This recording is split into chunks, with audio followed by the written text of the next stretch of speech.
Lepo pozdravljeni v oddaji Eno jabolko na dan. Moj današnji gost je doktor medicine Branimir Bem. Pozdravljeni.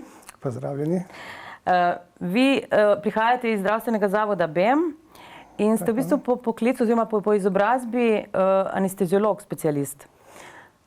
Ja, to je res, ja. In se ukvarjate pa tudi z določenimi metodami, prakticirate določene metode, ki spadajo recimo v domeno tako imenovane alternativne medicine.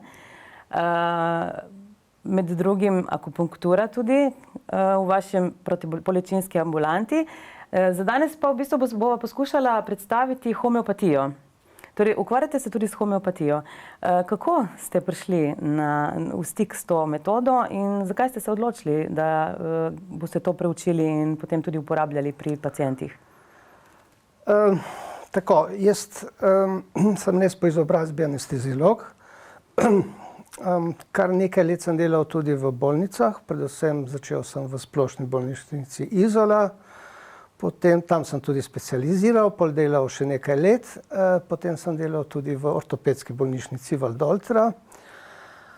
In potem mogoče v enem trenutku se mi je zdelo zanimivo, da bi to svoje znanje oziroma pristop do pacientov malo razširil, da pač mogoče klasična uradna medicina ne pozna vseh odgovorov, sicer veliko zna, veliko lahko pomaga. In sem se pol začel zanimati prav za akupunkturo in sem hodil na to šolo, ki je bila takrat v Ljubljani.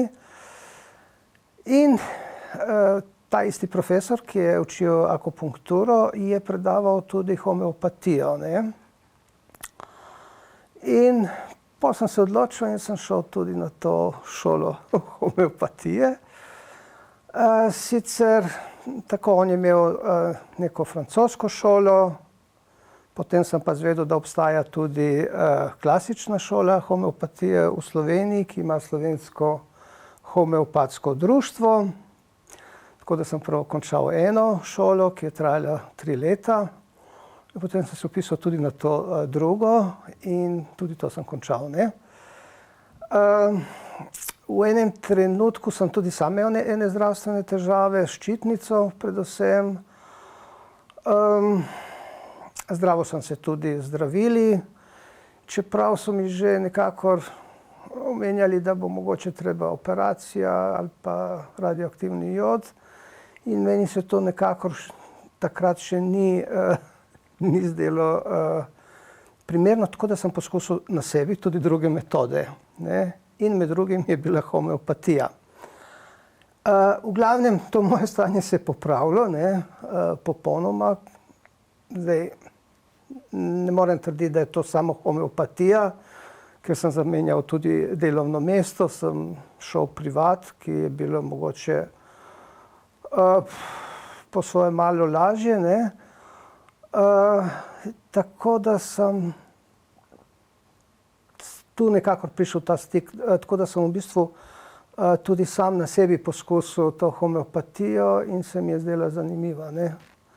Tako da sem pol počasi začel tudi svetovati, ne.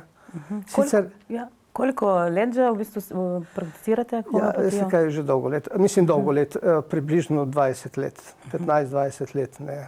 Tako se že s tem ukvarjam, ne. Ampak postopoma, ne, seveda, veste, prvo začnete, pa hodite se izobraževati, pa se ne upate svetovati komu in tako, in pol malo po malo pa pridete notri v to, ne. Torej, kaj pravzaprav je homeopatija? Homeopatija je en celostni sistem zdravljenja, ki je že star približno 200 let, ne. Uvedel ga je en nemški zdravnik, Samuel Hahnemann, ki je v bistvu ustanovitelj, je pač odkril te zakonitosti. On se je pa začel s tem ukvarjati zato, ker ni bil zadovoljen s stanjem v tadanji medicini v Nemčiji, ker se mu je zdelo, da ni učinkovita, da škoduje pacientom. In on je veliko, bom rekel, on je znal tudi veliko tujih jezikov, dosti je prevajal, ko ni delal kot zdravnik, je delal kot prevajalec. Tako da mu je v enem trenutku prišla knjiga enega škotskega zdravnika, ki je opisoval, kininovec pri zdravljenju malarije. Ne. In on je to pol poskusil na sebi in ugotovil je, da je dobil simptome v bistvu malarije, vročino in tako. In to ga je v bistvu potegnilo naprej, da je začel s tem eksperimentirati. Ne samo s kininovcem, ampak tudi z drugimi rastlinami, substancami. Eksperimentiral je na svoji družini, prijateljih in to je precej dolgo trajalo, da je on to pol nekako sestavil te osnove homeopatije. Po enih 15-20 letih dela to je pol on objavil. Ne? In tako se je pol začela ta homeopatija, ki v bistvu je že približno 200 let, ima iste principe, isto osnovo. Mogoče se malo spreminjajo zdravila, ampak osnova je ostala ista. Ne? Torej, po principu je zdravljenje celostnega telesa in uma tudi, se pravi, človeka se gleda kot celostno bitje. Kako to v bistvu, kako se to vidi recimo pri obravnavi, ko pride pacient k vam? Osnovni princip homeopatije je similia simibilus curentur, kar pomeni isto zdravi z istim ali podobno zdravi z istim. To pomeni tisto, kar ena substanca ali zdravilo, homeopatsko, povzroči pri zdravemu človeku simptome, tisto zdravi pa pri bolanemu. To je nekako čisto drugače. To je osnovni princip. In drugi princip so ta homeopatska zdravila, ki so pripravljena na en poseben način. In on je tudi nekako verjel, da obstaja neka življenjska sila ali neka energija, ki pač, kako da rečemo, ohranja človeka živim. Ne? Zanimivo je to, da pri homeopatiji so ta zdravila zelo rečena. Rečena so, vsaka naslednja potenca je rečena 100-krat ali pa 10-krat, ker obstaja dva sistema tega rečenja. In kmalu se pride do take razrešitve, da v bistvu ni več te vhodne substance. Bi se lahko reklo, da je v bistvu voda samo informirana potem s to Lahko tako rečemo. Ne? Lahko rečemo, da je to prenos neke informacije v telo, ki vpliva potem na telo, mogoče tudi na to energijo, da se spremeni, uravna in pozdravi bolezen. Ne? Pri homeopatiji je tako, da lokalni simptomi, torej to, kar ne vem, ali se pojavi na koži ali to, tisti simptomi so v bistvu najmanj pomembni. Ne? Bolj pomembni so splošni simptomi in najbolj pomembni so mentalni, psihični simptomi. Ne? Torej, recimo, če poveste sam primer, kaj bi bili te osnovni simptomi oziroma glavni simptomi in kako ste rekli? Mentalni? Ja, mentalni in splošni. No, torej, recimo samo primere, da razumemo, kaj lahko spada kam. Se pravi, veste kaj, lokalni simptomi so recimo izpuščaj na koži, srbi, ne srbi, potem kdaj je boljše, kdaj je slabše, na hladnem, toplem. Tako, to so lokalni. Kam se širi, to gre gor, dol, ali kakšna bolečina zraven. To so lokalni simptomi. Splošni simptomi so pa, zdaj bom rekel tako, simptomi spanja, kako človek spi, ali se zbuja po noči, sanja po noči, ali se zbuja ob določeni uri. Potem apetit, ali je kakšen okus, ki ga vleče, ne, sladko, slano, kislo, pikantno, ali mu je kakšna hrana tako, ali ne mara kakšno hrano, ne. Prebava, če so kakšni drugi simptomi, glavoboli in tako. To bi bili nekako. Potem tudi kakšen ali bolj hladen, ali bolj topo, ali ga bolj zebe, ali bolj vroče. Ne? In potem so tisti mentalni simptomi. Ne? To so volja, energija, strahovi. Strahovi so tudi zelo pomemben simptom in teh je,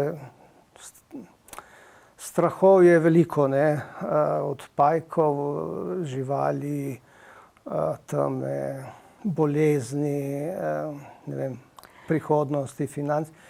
In tisti simptomi so po tej hierarhiji simptomov v homeopatiji najbolj pomembni, ne. Povzročajo potem vse te Ponavadi ostale. vse te spremembe, tako da v bistvu ponavadi ta lokalni simptom je izraz nečesa globljega, ne. Torej vi, ko pride pacient k vam, v bistvu se zelo celostno pogovorite o njegovem življenju in o tem. Ja, tisto je precej podrobna anamneza, tako kot smo rekli zdaj, od teh lokalnih, splošnih, mentalnih, tudi kaj je bilo prej, kakšne bolezni. In potem se naredi pregled teh simptomov, se naredi tudi hierarhija, ne, simptomov, najbolj pomembni so mentalni, splošni in ti lokalni. In potem se poskuša najti zdravilo, ki nekako najbolj ustreza pacientu, ne. To pomeni, če ima vrtoglavico, slabost bruha, pol treba najti tako zdravilo, ki to povzroča, ne. Ampak to so posebne knjige, ne, repertoariji, zdaj so na računalniku in potem se to, ker je več simptomov, potem iščeš nekako zdravilo, ki bi bilo najbolj primerno za njega, ne. Torej, nekako k vam prihajajo ljudje zaradi protibolečinskih terapij, se pravi homeopatija tudi v smislu protibolečinske terapije. Ja, ali homeopatija pač zdravstvu ne krije, se pravi zdravstvena zavarovalnica ne krije, torej pridejo ljudje k vam privat, bi se rekel. Tako, ker zaenkrat to ni sploh priznano, ne. Ja. Ampak vi lahko se ukvarjate s tem. To me je recimo zanimalo, ker vem, da nekaj pred leti se v bistvu, mislim, da zdravniki niste smeli ukvarjati s temi metodami. Kako se je to razvilo? Na kakšen način se je začela komunikacija pravzaprav, da lahko to prakticirate? Čeprav ni priznano uradno. Zdaj tako, nekaj časa sploh je, ne vem, ali je bila prepovedana, ampak se ni moglo prakticirati. Potem je prišlo eno obdobje tako malo čudno, ne, ko se zdravnik z zdravniško licenco ni smel ukvarjati s homeopatijo, smel se je pa ukvarjati samo zdravnik. No, torej, nisi smel imeti zdravniško licenco, moral si pa biti zdravnik, ne. Neko čudno, paradoksno stanje. Se je moral človek odpovedati klasičnemu zdravljenju in samo homeopatijo se ukvarjati. Najbrž to zelo malo ljudi naredilo, ne? Tako, ja. In tudi je bilo tako, v Sloveniji je žal tako, da na homeopatskih zdravilih mora pisati, da nima dokazanega učinka. Lahko se izdaja samo v lekarnah in to lahko izda samo farmacevt, ki ima posebna znanja iz homeopatije. Tako, malo čudna situacija. Ja, zanimiva bi bila debata, zakaj, oziroma se vam zdi, da se premika vseeno, da se vedno več zdravnikov tudi ukvarja s homeopatijo.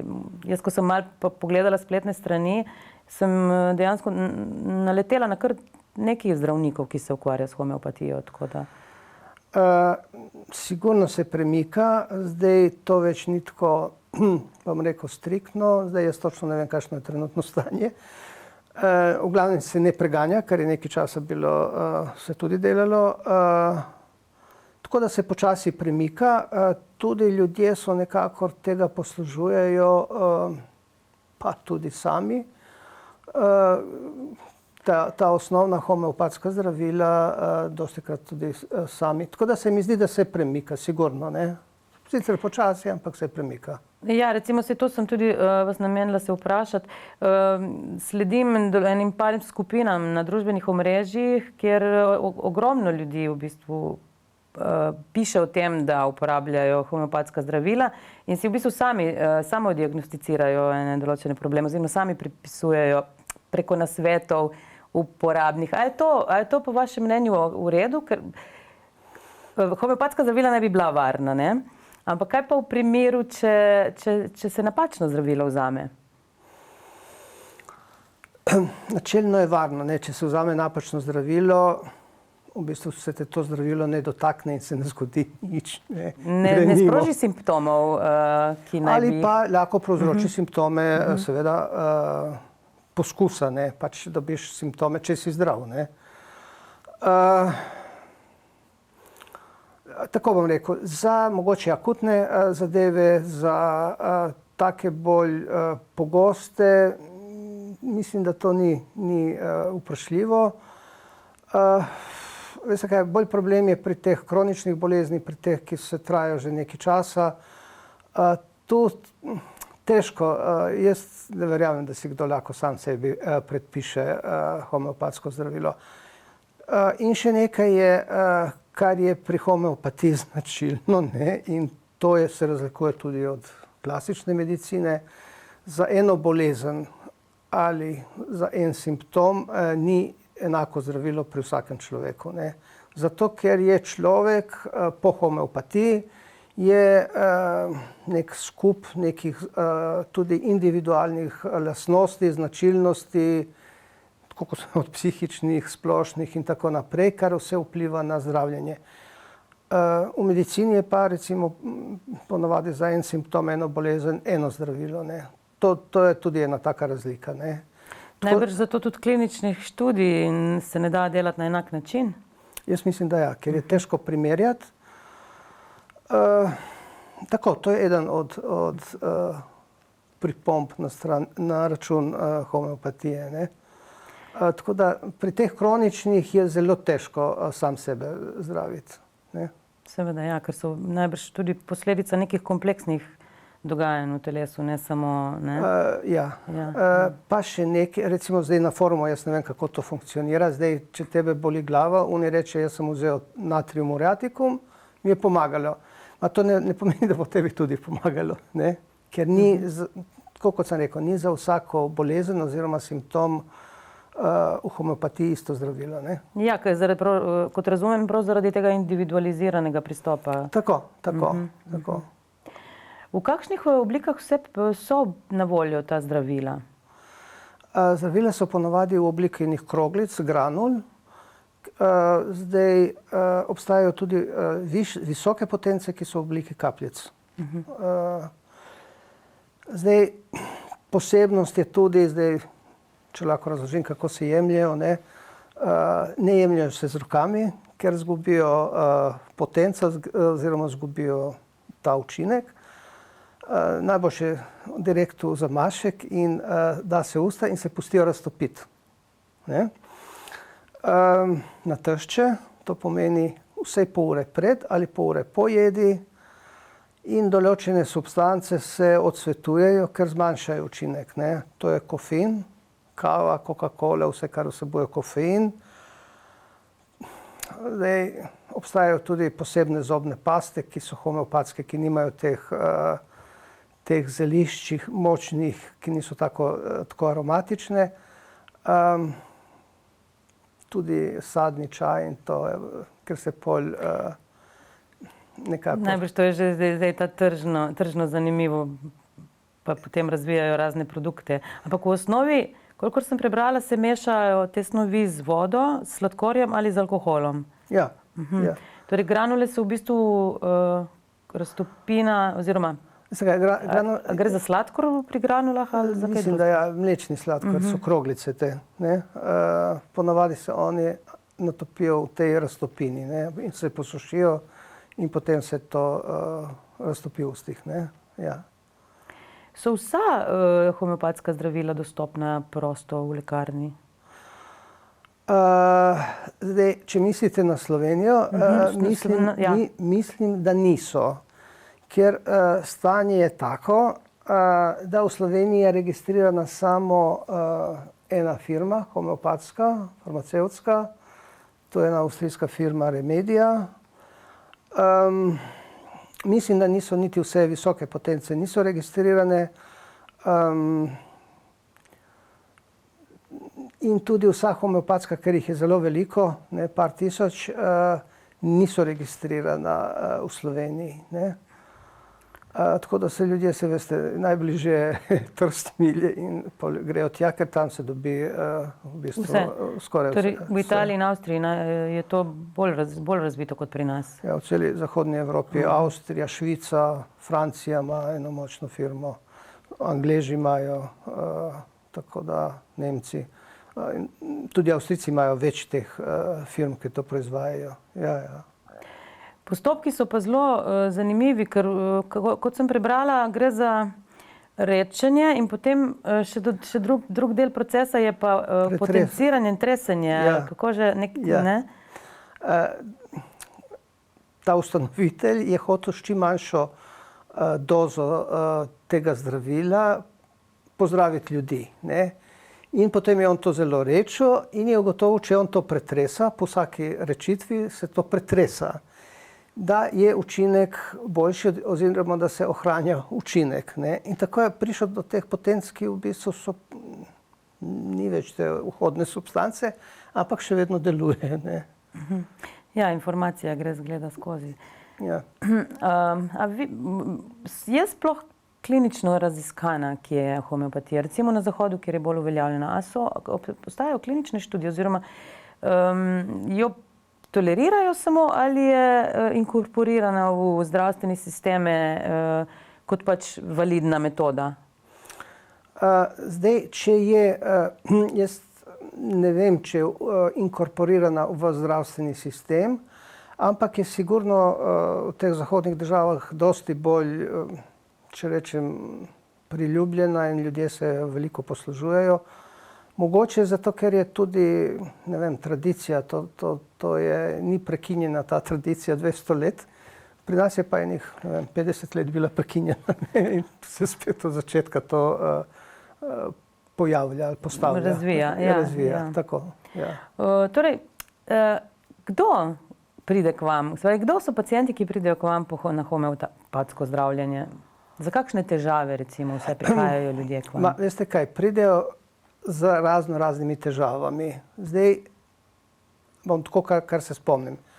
Pridejo starši z otroci zaradi nekih ponavljajočih se vnetij ušes, angin, tudi zaradi kakšnih alergij, kožnih izpuščajev. Jaz moram reči, pri otrocih seveda, ki je ta, če lahko rečem v navednicah, energija in to močna, zelo dobro reagirajo. Ne? Potem prihajajo tudi zaradi vseh ostalih težavah, kot so revmatske težave, te bolečine v sklepih, tudi gastrointestinalne težave, te vnetja črevesja, gastritisi, dermatološke kožne izpuščaji, to tudi dobro reagira, tudi ginekološke težave z menstruacijami. Skratka, zelo širok nabor pravzaprav težav.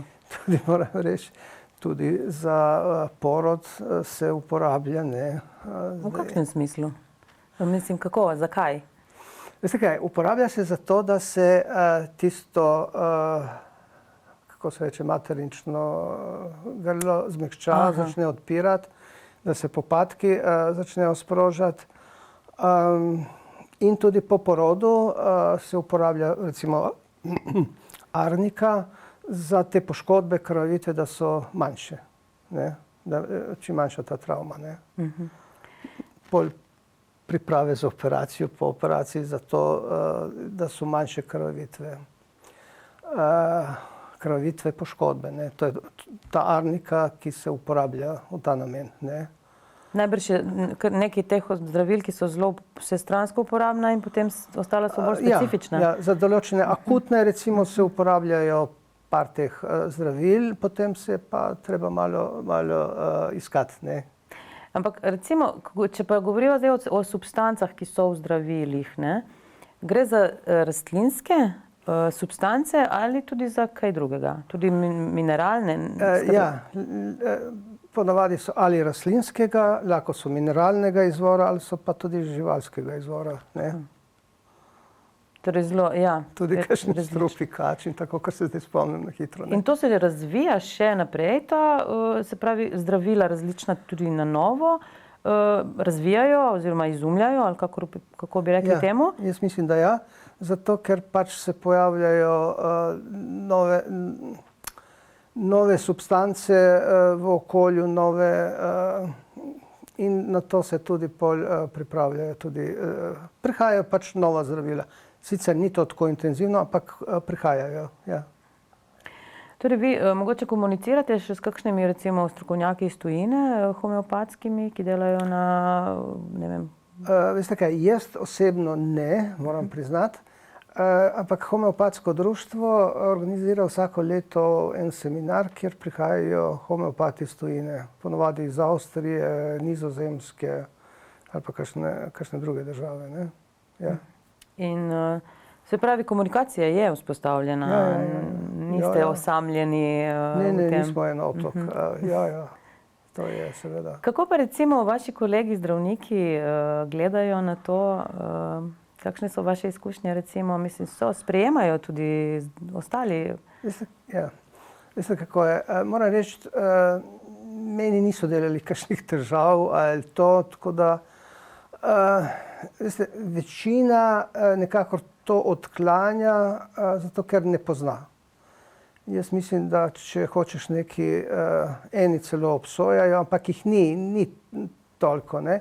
Eni pa to tolerirajo, pravijo, zakaj pa ne, ker če ni stranskih učinkov, če ni tako. Tako da mogoče se tudi tle počasi spreminja, ne. Mislite, da mora človek verjeti, da bo homeopatsko zdravilo delovalo ali ne? Ali deluje lahko na vsakemu ali ne? Veste kaj, jaz tako mislim. Če en sistem deluje, mora delovati tudi, če ti ne verjameš v njega. To se mi zdi logično. Ni to samo placebo, da ti moraš verjeti, da bi to delovalo, ampak to mora delovati, ker deluje. Ne, jaz sprašujem zaradi tega, ker me zanima, če pridejo kdaj tudi k vam pacienti, ki so mogoče skeptični, pa potem... Pridejo, seveda. Pridejo od koga, ali so slišali, ali od koga, ali pa pač da preizkusijo. Pa reče pa, res deluje. Ja, imate pa recimo za obravnavo pripravljen kakšen specifičen vprašalnik, ki se da pač naredite celo anamnezo, ali greste to po čutku, po intuiciji, Veste kaj, jaz nimam pripravljenega vprašalnika, ampak zdaj sem že toliko, da imam v glavi neko shemo, da vem, kako gre to, ne.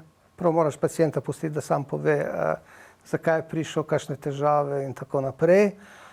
Potem pa greš bolj usmerjeno, ne. Tako kot smo rekli. V homeopatiji so še pomembne recimo neki spremljajoči simptomi, torej če se pojavlja po noči, če se pojavlja v kateri uri, tako mogoče to. Potem so če so še kakšni drugi simptomi, ki se pojavljajo, recimo primer, če te boli glava, pa te boli tudi želodec. Tako, to je tudi, to se malo vprašaš, potem pa greš po teh splošnih simptomih, mentalnih. In kaj mogoče nismo rekli, najbolj pomembni so nenavadni simptomi, ki izstopajo, ali pa ki so za tega pacienta značilni, ne. To so najbolj pomembni simptomi. To bi bilo kaj točno recimo en primer, da... Recimo, ne vem, če si žalosten, pa se smeješ, no, recimo. Se pravi navidezno nenavadne... Nekaj, kar je v bistvu nenavadno ali karkoli drugega, ne. To je pa recimo, to so najbolj pomembni simptomi, ne. To vam najbolj pripoveduje o tem, kaj izbrati tudi potem kakšno zdravilo. Tako. V bistvu mora homeopat imeti kar precej izkušenj prav z samo anamnezo in diagnostiko, da postane dober homeopat, najbrž ne. Ja, sigurno. To je najbolj pomembno, ne? Da znaš tudi opazovati ljudi. Pomembno je tudi, kako on to izraža, ne? Ali te simptome povezuje s kakšnimi čustvi, ga malo gledaš, kaj to ga res... To so bolj pomembni polj, seveda, če ga to sigurno leta in naredijo dobrega homeopata. Ne? Ja, seveda, ja, ker kot razumem, v bistvu ne morete vzpostaviti res nekega protokola, ki bi veljal za vse, ampak se morate tudi vi prilagoditi pacientu pri temu. Ja. Sicer s časom dobiš nek svoj način dela, ne. Jaz ponavadi, zdaj, če sem siguran pri prvem pregledu, potem tudi svetujem katero homeopatsko, ampak to moram biti siguran, da je to na podlagi izkušenj in tako, ker ko poznaš določena zdravila, pol vidiš, da je to. Večinoma pa to pol vzamem, pa doma delam, tako kot se reče, repertorizacija. Kaj pa je to? Ja, točno. No, to je repertorizacija, to je, ko iščeš zdravilo, ki je primerno za tega pacienta, ampak iščeš tako, da po simptomih, ne, ti daš več simptomov in potem, ker na en simptom deluje več zdravil, 50, 30, ne. Da je bolj, ko je specifičen, deluje manj zdravil, ne. Ampak na podlagi tega težko ti, ne, tako da moraš najti več simptomov in potem gledaš to zdravilo, ki pokrije največ teh simptomov, ne.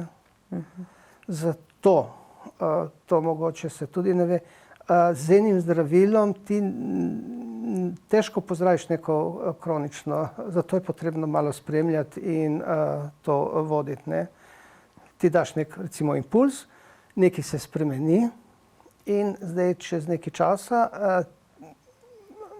moraš vedeti, kaj se je zgodilo in potem se odločaš, ali je to zdravilo bilo ustrezno, ali ni bilo ustrezno, ali ga ponoviš, ali daš drugo zdravilo, ali je bila ta potenca premajhna, mogoče treba dati višjo potenco, oziroma ali je prišlo vmes nekaj, kar je ustavilo to zdravljenje, ne. Zdravljenje ustavijo, recimo to, kar sem rekel, kava, to, ampak tudi recimo, če je bil kakšen kirurški poseg, če je bil pri zobozdravniku, to vse nekako ta proces ustavi v homeopatiji, ne. Torej neki mogoče šoki za telo. Tako, to pol prekine ali ustavi. In v tem primeru potem bi moral človek še enkrat začeti Če ponovno. je to vzrok, ja. Koliko časa recimo traja zdravljenje homeopatsko? Ne vem, verjetno zelo različno, ampak Zelo različno, recimo za kronične težave, to potem... Lahko tudi leto in več. In pri tem v bistvu v tem času vi dodajate, spreminjate, odvzemate različne... Tako. Zdaj, če vi imate nekega, veste kaj, dosti jih pride s težkimi bolezni, ne, kroničnimi, veste, to treba spremljati in ne gre tako hitro, ne. Imate veliko takih pacientov, ki prihajajo s kroničnimi težavami? Ja, nekaj jih je bilo. Najbrž je največ pa akutnih, še vedno, ali ne? Akutne, bolj kronične. Bolj kronične. Bolj kronične, te akutne itak zdaj nekako tudi farmacevti svetujejo in internet in to si že sami, ne, nekakor. Ja, recimo, mislim, ko sem se pač jaz pri malce raziskovanju srečala s temi imeni tudi zdravil, arniko sem tudi jaz srečala, pač to poznamo, ker jo uporabljamo tudi v polni obliki, recimo, kot tinkture, kot čaje in tako naprej. V homeopatski obliki gre v bistvu za to, za rastlino, za učinkovino arnike rastline, ki je pač razredčena. Ampak druga imena so pa zelo taka latinska večinoma, ne? In kaj to so v bistvu še iz časov Hahnemana ali potem so se stvari kasneje? Ta imena se v glavnem nanašajo na originalno, recimo, če sulfur je žveplo, ne. In je to samo čisto žveplo, razredčeno vodo? Ni čisto, seveda, homeopatsko. Ok, ampak Ja. brez kakšnih primesij, samo snov. Ja, samo snov. Potem, ne vem, sepija. Sepija je v bistvu od sipe črnilo, sepija, ne? Ja. Ne vem, se nanaša na pač originalno substanco, ne? Ja, se pravi, vprašala sem vas že, ko sva pripravljala oddajo, če mi lahko razložite kakšen primer, ampak in v bistvu kako se ga zdravi, ampak vidim, da to je res odvisno zelo od posameznika, tako da v bistvu težko izpostaviti. A bi lahko mogoče izpostavite kakšen primer, pa zdravilo, ki bi bilo primerno, oziroma nek potek, a je to možno, ali je res to toliko individualizirano, da je težko? Veste kaj, če bi jaz zdaj rekel neko zdravilo, bojo po moje, ne vem, ljudje začeli imati to za to bolezen in to nekakor pol ni več homeopatija, ne? Razumem, to je bolj kot klasična medicina, ne? Drugače sem imel par primerov, na katere sicer ne vem, ali je to bila homeopatija ali bilo še kaj drugega, ker so se zdravili vse, pa so ugodno šli skozi, ne? Ampak so se zdravili seveda tudi na druge načine, ne? Tako da je fajn, da je zdravnik vseeno, da se ukvarja z homeopatijo, ne? Da spozna tudi, da se spozna na bolezen, da ve, mogoče tudi kdaj ne zdraviti s homeopatijo, oziroma mora biti zelo pri določenih stanjih tudi v homeopatiji zelo previden. Nismo še rekli to, da je v homeopatiji značilno začetno poslabšanje, ki naj bi bil znak, da to homeopatsko zdravilo deluje, da je to pravo homeopatsko zdravilo, ne. Ni pa vedno prisotno, ne, tako da tudi to moraš malo si razlagati, ne. In ne sme, seveda pri teh zelo kroničnih, ki so zelo izčrpani, to poslabšanje ne sme biti preveč hudo, veste, ker mu lahko bolj škodi kot koristi, ne. V takem primeru se potem prekine zdravljenje ali pa izbere kaj drugega? Ja, ali se izberejo take potence, ki so nekako, to so te visoke Q potence, ki naj bi imele malo poslabšanja, oziroma nimajo tega začetnega poslabšanja. Potence so v bistvu stopnja razredčenosti? Ja. Torej, višja, ko je številka, je bolj razredčeno. In v principu je tako. Nižja, ko je potenca, deluje bolj lokalno. Višja, ko so potence, deluje bolj, če rečemo, globoko. Sistemsko. Ja, sistemsko in te visoke deluje tudi na mentalne te, ne. Torej, tudi za duševne težave se uporablja homeopatija? Tudi lahko, tudi za recimo anksioznost, nespečnost, pa tudi za depresije, seveda ne one zelo hude, ampak tudi kot. Ali pridejo k vam ljudje morda po pomoč homeopatsko šele potem, ko so poskusili druge metode, pač biomedicine, ali so nekateri, ki v bistvu želijo manj invazivno recimo zdravljenje, kar recimo homeopatija je? Veste kaj, ponavadi zdaj ljudje, ko so bolani, iščejo vse možne načine zdravljenja in ponavadi pridejo že, ko so že poskusili še tudi druge metode zdravljenja. Ja. Pri otrocih, recimo, imam nekaj znancev, ki se kar poslužujejo homeopatije, pravijo, da v bistvu je pač ravno zaradi tega, ker je manj invazivna, kot so te razna zdravila, farmacevtska, pač delujejo drugače. Torej, imate veliko otrok tudi med pacienti? Pa nekaj otrok pride, ja. Ja, in pri njih tudi zelo dobro deluje. Zelo dobro. Ja, to sem tudi iz več virov slišala, ja, ker tudi niso obremenjeni najbrž z nekimi koncepti v glavi morda, no? Ja. Ali prej ste omenili, da zaradi tega, ker je njihova energija še... Ja, jaz bi rekel tako, bolj odzivni so. Mislim, celotno telo, psiha je bolj, imajo več energije, bolj odzivno na tudi homeopatijo, ne. Recimo, kako se potem vi odločite, kdaj klasično, vi prakticirate še vedno tudi klasično medicino, biomedicino in vi se odločate, se vi odločite v bistvu ali pacient pride do vas, ker pač želi uporabiti eno od metod? Jaz včasih, veste, moram reči, da včasih svetujem tudi, včasih pa pridejo, ker želijo še to poskusiti. Eno in drugo. Ne. Zdaj, veste, vedno morate biti previdni, ne smete se prevzeti, da ste vse mogoči, ne. Vedno morate biti skromni in ponižni tudi v homeopatiji. Ne. Ja, se tudi senzibilnost gre s tem. Zelo pomembna, ne.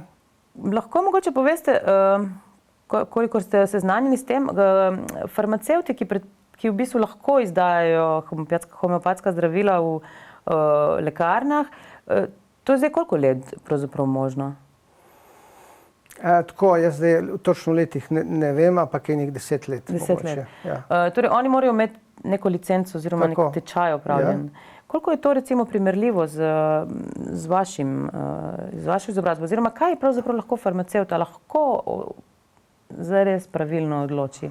Veste kaj, farmacevti so imeli te tečaje precej krajše, to šolanje. Oni so imeli enoletno šolanje zato, da so lahko začeli izdajati te homeopatska zdravila. Zdaj, farmacevt v lekarni nima časa za to, ne? Ker je gužva, on lahko nekaj na hitro, recimo pri akutnih, takih nekompliciranih primerih lahko kaj svetuje. Jaz mislim, da to drugače težko naredi v lekarni, ne? Tako da mislim, da ne more. Je pa zanimivo mogoče, da so tudi veterinarji začeli to uporabljati pri živalih, ne? In jaz sem slišal, da se tudi uporablja v kmetijstvu, zdaj, če res ne vem. Tudi to sem prebrala nekje, ja? Za rastline. Za rastline. Samo to je potem posebna veja homeopatije, ki se ukvarja samo z, ali ne poznate? Zdaj za veterinarje jaz mislim, da se tudi izobražujejo na teh tečajih in iščejo neko podobnost, recimo. Zdaj v kmetijstvu ne vem, kako se dogaja, kaj se dose. Ja, najbrž je to vse v domeni tega biološkega kmetijstva, ekološkega. Je zelo zanimivo, ja, ker gre za neke osnovne principe, ki se jih lahko na ves živi svet aplicira pravzaprav. No, to je eden od argumentov proti placebo učinku homeopatije, ne, da deluje pri dojenčkih, da deluje pri živalih in tako. Torej, tam ne moremo reči, da je placebo. In deluje tudi sigurno dlje časa, kot je placebo, ki deluje nekaj tednov, ne. Tako je. Ja, se pravi, vi recimo, kaj bi svetovali našim gledalcem? Kdaj, v kakšnih primerih naj se odločijo za homeopatijo? Veste kaj, jaz bi svetoval, ko imajo kakšne težave, simptome, ki jih ne znajo rešiti, ne znajo pozdraviti, mogoče tudi z drugimi metodami ne znajo pozdraviti, ne, tako. Vsekakor pa je v tem primeru boljši obisk homeopata kot diagnosticiranje preko družbenih omrežij in interneta. Vse mogoče je to tudi v redu, ampak jaz mislim, da je to možno za bolj take nekomplicirane primere, akutne primere, ker tam je več ali manj lažje. Za komplicirane jaz mislim, da to ni možno. Ne vem, to je moje mnenje, ne. Ja, tako mislim, da smo prišla k koncu, razen če ste še kaj želeli poudariti, kar sem jaz pozabila. Mislim, da smo pokrila več ali manj vse osnovne principe, kdo pravzaprav vse prihaja k vam. Res se vam zahvaljujem za te izčrpne podatke, informacije o homeopatiji. Mislim, da so ljudje vedno bolj nekako jih zanimajo te alternativne metode in da se bo to verjetno v prihodnosti še razvijalo. Jaz tudi upam, ne, ker se veste, meni se tako zdi, več stvari, ki poznaš za zdravljenje, več možnosti imaš uspeh zdravljenja, ne. Zdaj, tudi če bi Mogoče bi bilo v redu, če bi imeli vsaj nek stik na študiju, malo da slišijo o akupunkturi, o homeopatiji, ne bi nič škodovalo. Ne? Mislite na medicinski fakulteti? Na medicinski fakulteti, seveda. Zaenkrat tega ni videti. Koliko vem, ni. Neki so predlagali, zdaj ali so, ne vem. Zdaj, glede splošnih zdravnikov, oni so toliko zasedeni, da nimajo časa. Ne? Zdaj, ko se bojo enkrat, upajmo, razbremenili, mogoče bojo tudi oni začeli malo več to uporabljati. Ne? Ja, ali je le potrebno to preštudirati. Vi morate poznati koliko zdravil, pravzaprav celo paleto teh zdravil, njihovih delovanj. Veste, vseh zdravil ne morete poznati, a če bi njih 50 zdravil je že v redu, da poznaš točno, kako deluje, na kaj deluje, ne? Približno. Ja, najlepša hvala za obisk v studiu in za predstavitev homeopatije. Morda se srečava še kdaj v prihodnosti, ker imate tudi druge metode, ki so zelo zanimive, s katerimi se ukvarjate. Tako da hvala lepa za obisk in vam, gledalcem, najlepša hvala za pozornost. Se vidimo spet naslednjo nedeljo.